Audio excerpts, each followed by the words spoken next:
My wife thought she could outplay me by cheating and plotting to take everything I owned. She underestimated how far I would go to make sure she regretted it. My name's Jake, and until recently, I thought I had the perfect marriage. My wife, Lisa, and I had been together for 7 years. We met in college, fell hard, and built a life together. I run a successful IT consulting firm, and Lisa works in marketing. We had the perfect suburban home, a tight-knit friend group, and what I thought was a solid foundation. I was dead wrong. A few months ago, little things started feeling off. Lisa became secretive with her phone. She started working late more often. Her girls' nights increased, but I noticed a pattern. Whenever she was out, she'd barely respond to my texts. I wasn't paranoid, but my gut told me something was up. So I did what any suspicious husband would do. I started paying attention.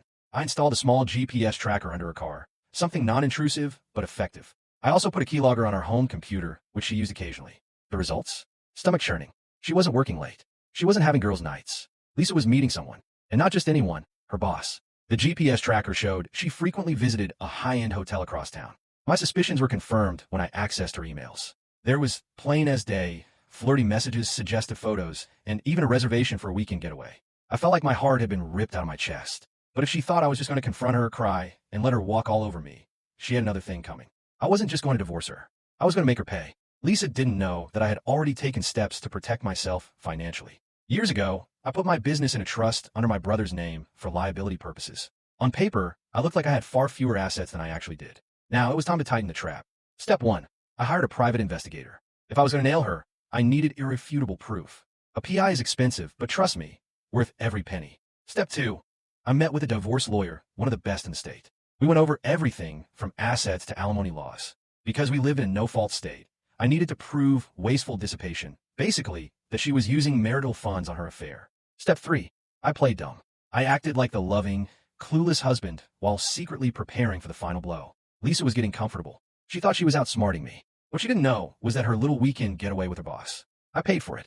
Well, technically, our joint credit card did. The same joint card I was monitoring. Every romantic dinner, every expensive bottle of wine, every spa session, documented. And here's where it gets juicy. A week before her planned weekend away, I suggested a romantic trip for us in the near future. I told her I wanted to rekindle our spark. She agreed, probably just to keep up appearances. Meanwhile, I made sure she'd be caught in the act. I contacted Lisa's boss's wife. Yes, he was married too.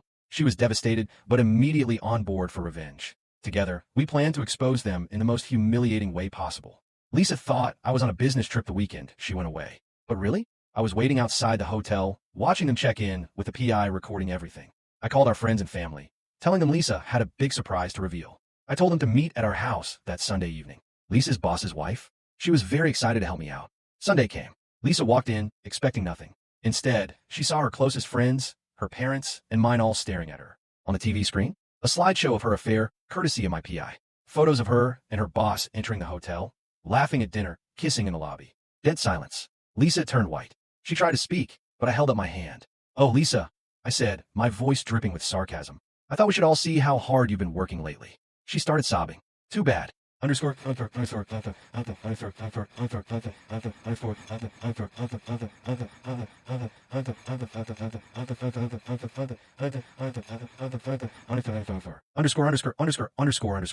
served her divorce papers that night. Thanks to the wasteful dissipation evidence, she got nothing. No alimony. No part of my business.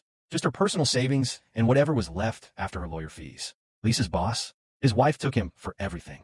Turns out, he had a lot more to lose, including his job. HR didn't look too kindly on workplace affairs, and he was fired for violating company policies. Lisa? Word spread fast, and suddenly, her career stalled. Marketing is all about reputation, and no one wanted to hire someone with a scandal attached to their name. She tried to reach out, apologized, said it was a mistake, but I had moved on. Lisa thought she played me. She never realized she was just a pawn in my game. A year later, I'm thriving. My business is doing better than ever. I met someone new, someone who actually values loyalty. Lisa, on the other hand,